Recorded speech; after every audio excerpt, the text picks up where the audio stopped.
Baik, bismillahirrahmanirrahim. Assalamualaikum warahmatullahi wabarakatuh. Yang kami hormati Ketua dan anggota DPRD Kabupaten Kepulauan Selayar. Yang saya hormati para asisten sekda,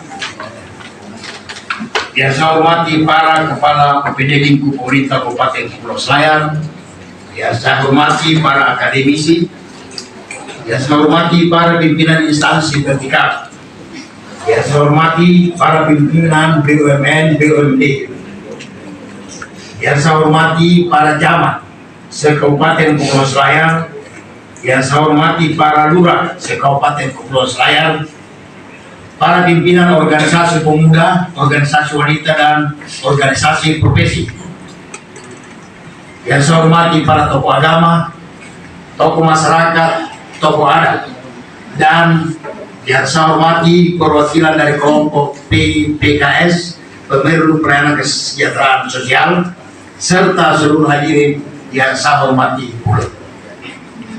Pertama-tama, marilah kita senantiasa memanjatkan puji dan syukur kehadirat Allah SWT, Tuhan yang Maha Kuasa, yang senantiasa melimpahkan rahmat dan nikmat kepada kita semua, sehingga pada hari ini kita dapat hadir dalam rangka konsultasi publik rancangan awal rencana kerja pemerintah daerah tahun 2024. Selawat dan salam semoga senantiasa tercurah kepada junjungan kita Nabi besar Muhammad SAW.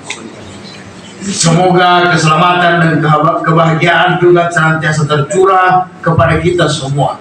Amin ya rabbal alamin. Hadirin yang saya hormati, konsultasi publik rancangan awal RKPD Kabupaten Kepulauan Selayar tahun 2024 berpedoman pada Undang-Undang Nomor 25 Tahun 2024 tentang dimasukkan ke RKPD program. Kegiatan dan subkegiatan yang tidak masuk dalam RKPD tidak akan dimasukkan ke dalam proses penganggaran, karena pada pengelolaan keuangan dan aset daerah, Provinsi Sulawesi Selatan dan Kementerian Dalam Negeri tidak akan mentolerir hal-hal tersebut pada saat evaluasi. Perhatikan juga nomenklatur dan kewenangan pada saat penyusunan program dan kegiatan. Yang kedua, terkait penyusunan dokumen RKPD tahun 2024 sudah menggunakan aplikasi Sistem Informasi Pemerintahan Daerah (SIPD) yang disiapkan oleh Kementerian Dalam Negeri Republik Indonesia, yang sudah kita gunakan mulai tahun 2021-2024 dengan resmi saya nyatakan dibuka.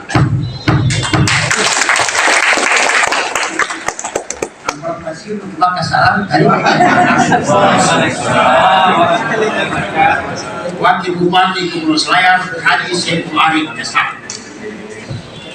Terima kasih teman-teman mahasiswa yang dalam indikator makro seperti itu atau indikator strategis yang dihasilkan oleh Badan Pusat Statistik, di mana untuk data yang cukup fresh gitu ya, atau terbaru yang baru dirilis pas hari ini adalah data terkait dengan pertumbuhan ekonomi. Bapak Ibu yang kami hormati, mengawali paparan kami pada pagi hari ini, kami ingin menyampaikan sedikit quote gitu ya, bahwa data yang dikumpulkan oleh Badan Pusat Statistik itu merupakan lembaga statistik resmi yang metodologi dan etikanya dikawal oleh Badan Dunia atau PBB. Ya. Konsep yang dipakai menggunakan standar PBB agar data yang dihasilkan itu dapat dibandingkan antar negara. Jadi ini perlu kami garis bawahi Bapak Ibu, bahwa setiap datanya dilakukan BPS, ya, terutama untuk data-data yang sifatnya tadi data dasar, data makro, Bapak Ibu, kita menggunakan standar konsep definisi yang berlaku secara internasional gitu ya. Tujuannya apa? Tujuannya adalah agar data-data yang dihasilkan oleh BPS ini bisa dibandingkan dengan negara lain. Sama seperti kita pada saat suatu daerah memiliki menghasilkan suatu data gitu ya, kemudian daerah lain memiliki data juga gitu ya, sementara data yang dihasilkan adalah sama tetapi konsep definisinya berbeda, tentu tahun 2010 TFR kita gitu ya selayar itu 3,01 kemudian menjadi 2,17 di tahun 2020 ya. Ya mungkin ini juga faktor KB juga mungkin Bapak Ibu ya ada program KB ya, itu juga mungkin ini mempengaruhi juga gitu sehingga TFR-nya mengalami penurunan dari 3 menjadi 2. Yang kami hormati pimpinan instansi vertikal Kabupaten Kepulauan Selayar, yang kami hormati para akademisi, LSM, Asosiasi Koperasi Media dan Pengusaha, para tokoh agama, tokoh masyarakat dan tokoh adat, organisasi kemasyarakatan, perempuan dan pemuda, kemudian lingkungan hidup, juga terhormati perwakilan kelompok komando pelayanan kesejahteraan sosial dan segenap hadirin dan undangan yang berbahagia. Pertama-tama kita mengucapkan puji dan syukur kepada Allah Subhanahu wa Ta'ala karena atas izin dan limpahan rahmat yang diberikan sehingga kita diberikan kekuatan dan kesempatan untuk hadir di sini. Kalau pula kita mengucapkan salam dan taslim target dan pokok-pokok pikiran DPP itulah yang akan membentuk rancangan awal kita ini. Tapi tentu saja secara garis besar kita tetap dipandu bahwa harus melakukan konsultasi publik, kemudian juga harus melakukan sinkronisasi dengan rencana kerja pemerintah pusat untuk tahun 2024, kemudian juga rencana kerja pemerintah daerah Provinsi Selatan. Apa yang ditetapkan itu karena kita dikatakan tadi merupakan satu sistem perencanaan pembangunan yang terintegrasi dari pusat sampai ke kabupaten bahkan ke desa, maka kita tetap harus mengacu kepada RKPD yang telah dilakukan oleh pemerintah pusat dan pemerintah Provinsi Selatan. Itu penjelasannya Bapak dan Ibu. Selanjutnya kita di saat melakukan evaluasi pelaksanaan kegiatan di tahun 2022 lalu, beberapa hal yang telah kita sudah dapatkan datanya, hanya masih beberapa yang belum ada. Di dalam RPJMD itu 2021-2026 ada 25 indikator kinerja utama. Kalau dikatakan indikator kinerja utama merupakan target-target yang harus diselesaikan dan dilaksanakan oleh bupati dan wakil bupati. Ini yang 25 ini dibagi kepada seluruh OPD untuk berkontribusi pencapaiannya itu. Dan itu dinamakan dengan indikator kinerja kunci yang banyak sekali. Ini adalah indikator kinerja utama. Nah, kalau kita lihat di sini masih beberapa data yang belum masuk. Ada data yang belum masuk. Pertama, indeks reformasi birokrasi, belum ada datanya. Kemudian indeks kepuasan masyarakat, targetnya itu 70, realisasinya itu 75,13. Kemudian nilai sakit daerah juga belum masuk, kita target 60, insya Allah akan naik lagi nanti ke depan. Indeks penggunaan keuangan daerah dari target 65, realisasi 71. Rasio ini target 0,34, realisasi tadi sampaikan Pak Kepala EPS 0,350. Indeks desa membangun target 0,63, realisasi 0,667. Tingkat pengangguran terbuka target kita di 2022 lalu 2,38, realisasi 1,49. Jadi kalau mungkin bukan berarti gagal, berhasil itu kalau itu. Yang lainnya kita tinggi sebenarnya. Ini standar pelayanan minimal. Kemudian tingkat kemiskinan. Tingkat kemiskinan kita disampaikan tadi oleh Pak Kepala BPS.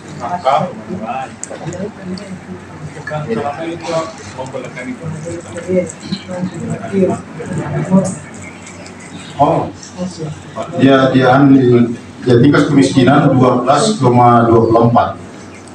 Kemudian kalau kita kaitkan dengan istilahnya yang dengan satu yang infrastruktur yang belum merata, kerusakan akibat bencana alam, kemudian penurunan fungsi lingkungan. Jadi itu permasalahan. Kita pindah ke isu strategis. Kami sampaikan tadi bahwa perencanaan ini terkait dengan kita bekerja dalam satu sistem perencanaan, mulai dari pemerintah pusat sampai ke kabupaten bahkan ke desa. Maka kita akan melihat pertama adalah isu strategis untuk global dulu. Ya, global saatnya pertama karena sekarang ini kan penurunan kinerja ekspor. Jadi kalau permintaan global turun, juga harga komoditas turun, juga berdampak kepada penerimaan negara, kan begitu jalan ceritanya. Kemudian melemahnya nilai tukar rupiah. Kenapa? Karena terjadi resesi. Tentu investor kalau begini, dia akan memilih untuk beralih pada misalnya pasar obligasi maupun saham, misalnya emas. Yang ketiga, resesi global membuat dolar AS semakin mahal, sehingga nilai impor bahan baku dan modal menjadi semakin tinggi. Yang keempat, resesi akan membuat keuangan investor akan terganggu sehingga akan memperkecil nilai investasi yang masuk ke Indonesia. Ini yang secara global. Kemudian juga yang terkait dengan isu strategis global ini, ya tujuan pembangunan berkelanjutan SDGs. Jadi tujuan pembangunan berkelanjutan ini diinisiasi oleh PBB ini. Jadi bagaimana standar hidup di seluruh dunia disamakan. Jadi kewajiban seluruh pemerintah di dunia ini untuk melaksanakan hal-hal yang terkait dengan peningkatan kesejahteraan masyarakat, bagaimana kesinambungan kehidupannya, bagaimana kualitas lingkungan hidup, kemudian bagaimana menjamin keadilan. Nah, yang dilihat itu ada 17 panjang ini Pak, 17 ini ada tanpa kemiskinan, tanpa kelaparan, dan seterusnya. Kemudian juga yang terkait dengan isu strategis global ini, peran Rusia. Ini tentu saja akan berdampak terhadap ekonomi, karena kalau peran itu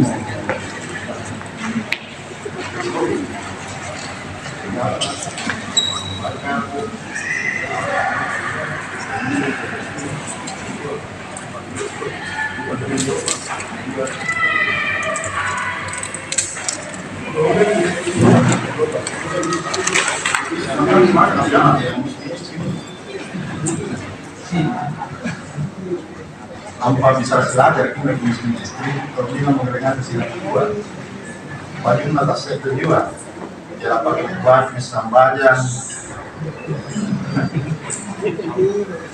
kalau pendapatan dilihat rata-rata 11.000 lebih per hari per orang per hari.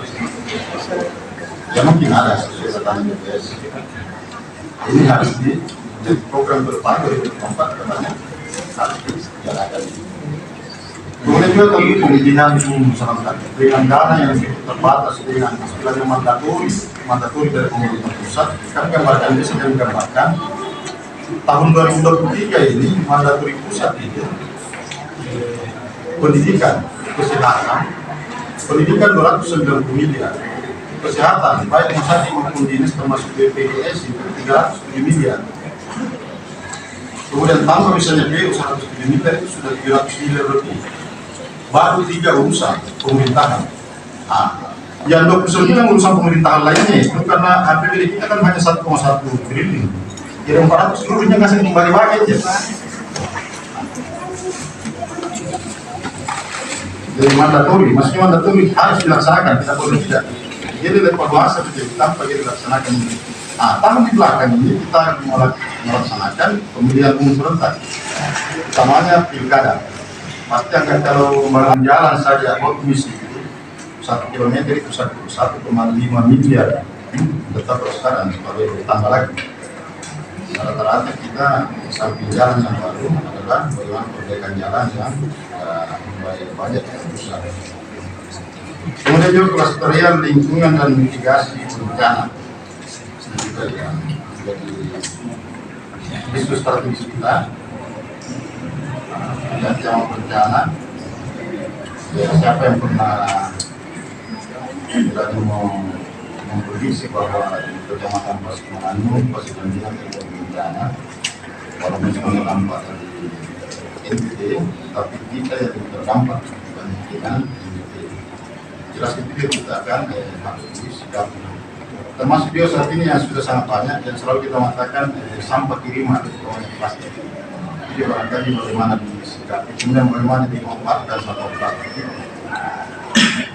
Saya pernah berbicara bagaimana kalau kita mengopendanya, kita harus mulai dari hulu ke hilir. Semua kapal, utamanya kapal-kapal yang ada termasuk Euro itu tidak bisa diberikan izin kalau dia tidak punya lepas sampah di atas. Dia boleh buat tamparan. Jadi sekarang tadi kalau sampah kiriman itu terjadi. Kan itu terjadi lainnya di tamparan. Berarti rumah dan nasi musik. Harusnya kita mulai dari dulu pemahamannya, kemudian bagaimana secara teoris terintegrasi program dan kegiatan supaya hal ini bisa kita atasi. Termasuk pemanfaatan misalnya sampah plastik, misalnya ya sebenarnya harus berdiskusi nanti di bank persampahan ini membuat aku dari plastik itu hanya dari plastik itu harus berhubungan. Nah, dari permasalahan dan isu strategis kita masuk di tema RKP. Kita kan bisa katakan harus terintegrasi dengan pemerintah pusat. Tema RKP tahun 2024 maksudnya pusat ini temanya dia mempercepat transformasi ekonomi yang inklusif dan berkelanjutan. Kemudian tema RKP di Provinsi Selatan peningkatan pemerintah pembangunan untuk pertumbuhan yang inklusif. Dan saya ingin inklusif maritim. Ini baik pusat maupun provinsi. Di tema di Selayar, jadi ini temanya di Bapak dan Ibu, tema yang sudah ada di RPJMD. Biasanya kalau tahun lalu biasanya ada di evaluasi di tingkat provinsi, biasanya harusnya disyaratkan dengan apa yang disampaikan oleh Kepala Menteri Warga dan statistik dari sepertinya ada hal yang membuat kita getar getir, namun dengan semangat kekompakan kita, apapun yang terjadi kita harus melakukan. Ini yang pertama yang saya kemukakan ketika kita bicara program daerah, maka yang pertama sekali di dalamnya ada program strategis. Ini sudah tahun ketiga sebagaimana yang disampaikan Pak Ridwan. Dan hari ini sebenarnya adalah breakdown dari RPJMD antara satu priorisasi tahun ke depan. Yang menjadi pertanyaannya kemarin tadi itu kita saat ini menghadapi berbagai permasalahan. Yang pertama katakanlah stunting yang sekian persen, kemudian drop out tingkat SMP masih banyak, sehingga kita ini berpengaruh pada kita. Kemudian di lain sisi ini tidak bisa kita hindari juga ada yang namanya mandatory spending. Tidak boleh, tidak harus, dan itu ada takarannya. Sementara tadi juga Pak Ketua Pak Wali Kota menyampaikan bahwa alokasi anggaran cuma 1,1, tidak jauh beda dengan tahun sebelumnya. Ini ketika kita proyeksi masuk di program strategis, sebenarnya itu yang tadi saya bilang agak ketar-ketir karena ini kontrak antara masyarakat dengan pemerintah daerah. Nah, mau di apa lagi? Namun demikian ada tawaran kalau bisa dibuat sedemikian rupa sehingga di antar sekian layanan pemerintah daerah itu porsi pendanaannya itu tetap, katakanlah saya tidak mau bela-bela itu Pak Kepala BPKBN itu sebenarnya ini program daerah sebenarnya, tetapi kalau anggarannya kurang signifikan untuk itu, bagaimana? Itu juga sebuah pertanyaan.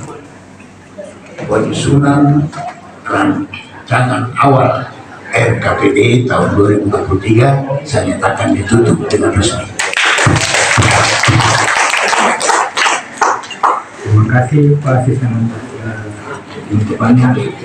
Kurang gimana? Tidak itu los bola. Silakan.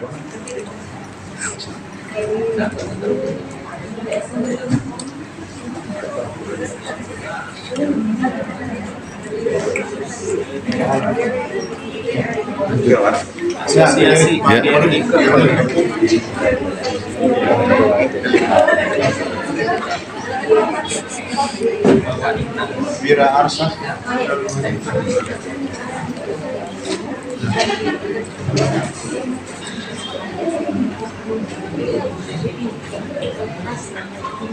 Dita.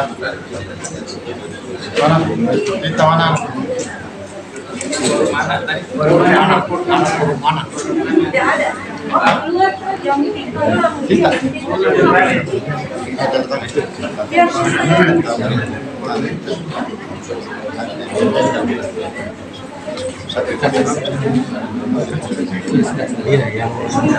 Itu dia.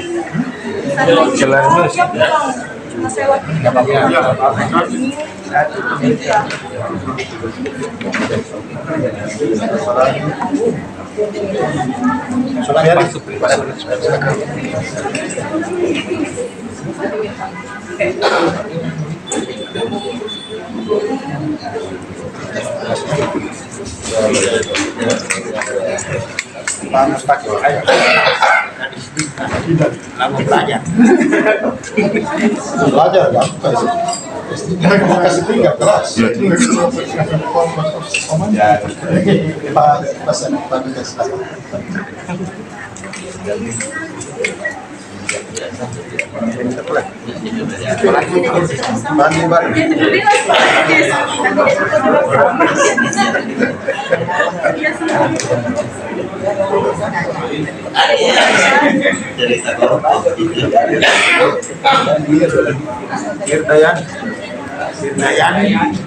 Dayani.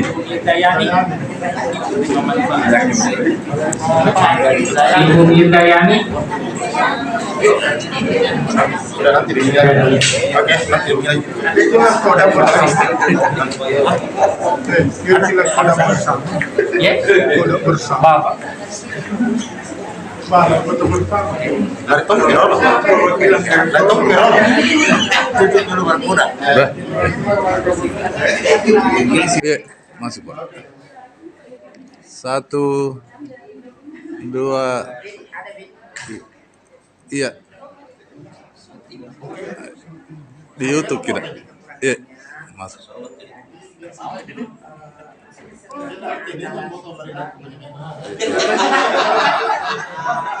Indonesia.